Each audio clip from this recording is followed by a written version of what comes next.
Hi, I'm Keith Barrett, founder and president of Vesta Settlements, and we've curated just a little set of legislative updates for you, just some ones to wet your whistle a little bit. We're going to dive right in and go into some of these right now. We've created a little PowerPoint to go with this. If you want that, you can certainly contact us, or it may have been forwarded with this video to you. So the first one is an ownership interest disclosure.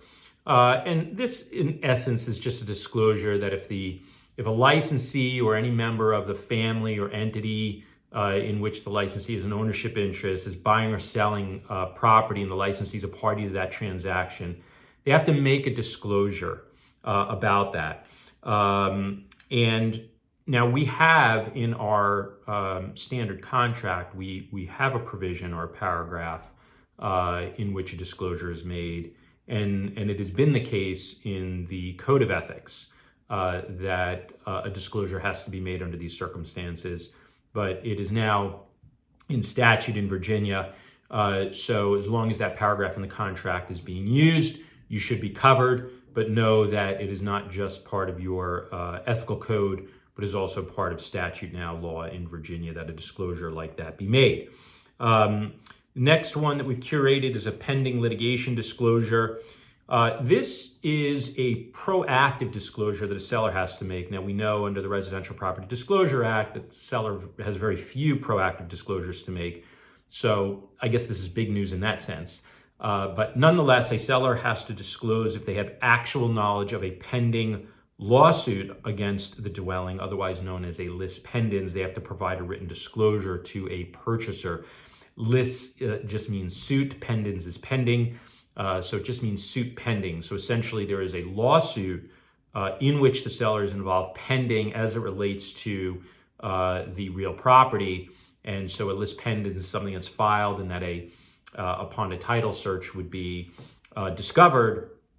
And really it essentially, for all intents and purposes, makes the property unmarketable until the resolution of that suit. So in the event that the seller has actual knowledge that a lis pendens has been filed, then a disclosure has to be made to the purchaser.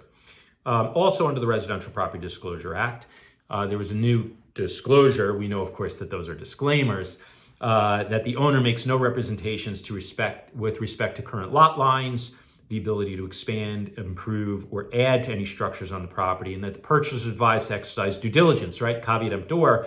Interestingly, one of the examples of the exercise of due diligence is obtaining a property survey. So we do get a lot of questions year in and year out about surveys, whether they're necessary, whether a buyer should get it. And I would just note that it's of interest that now in the Residential Property Disclosure Statement in the Act itself, the Act points out that the purchaser should exercise due diligence, including getting a survey. So I think surveys are important. We've been saying that for a long time, and that's just another emphasis on that. Common interest communities. This requires a common interest community to recognize a real estate licensee's right to represent a client for certain matters with respect to the association. So if there's a written authorization and that authorization has to contain certain pieces of information, the licensee's name, contact information, license number, and owner's signature, then the common interest community should and must recognize that real estate agent and their right to represent the client with respect to the association, probably most notably association documents as it relates to sale of property.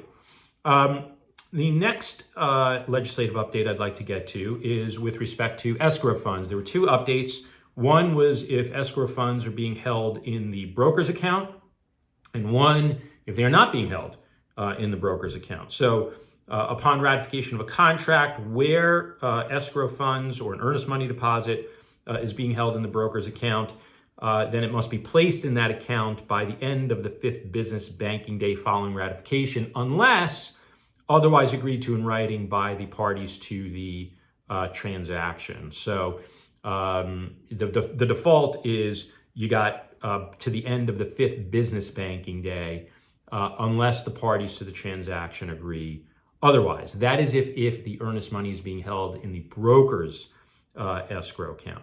In the event it will not be held in the firm's escrow account, then the broker shall ensure that the EMD is delivered to the escrow agent, that is the escrow agent that would be named in the contract, by the end of the 5th business banking day following receipt of the deposit, unless otherwise agreed to in writing. So again, both are unless otherwise agreed to in writing. Of course, we've seen the trend over the years that usually the title company now is holding that EMD. So more often than not, this second one is going to come into play.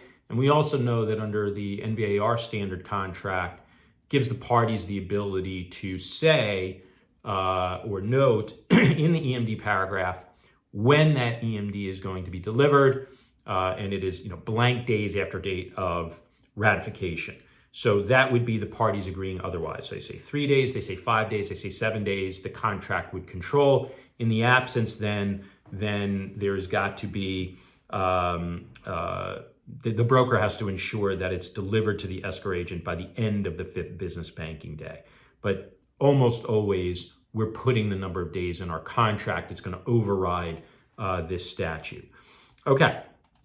Next are broker obligations. And the first one is the relating to broker death or disability. And I kind of refer to this as like a continuity of care. So this statute requires a broker who is a sole proprietor or is the only licensed broker in the business to designate another broker to close out the business within 180 days in the event of death or disability of the broker themselves.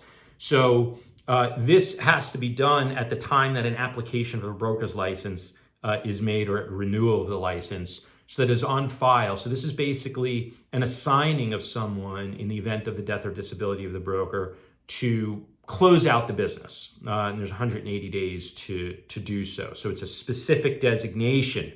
Now, it goes on saying that if the original broker is unable or willing to close out the business, then the real estate board will grant approval in a priority order. And this is the personal representative qualified by a court, an agent designated under power of attorney, and so on and so forth. You can look at the statute of the PowerPoint. This was actually, I believe, in the statute previously. So the real update is that the broker can initially make a designation, and then it defaults to this kind of predetermined priority order of who will close out the business upon the death or disability of the broker. So there you have it. Just a little snippet, just to whet your appetite. I've curated a couple of legislative updates for you that we thought would be interesting to know about.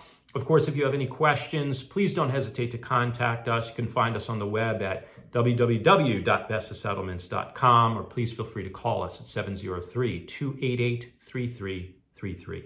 Thanks.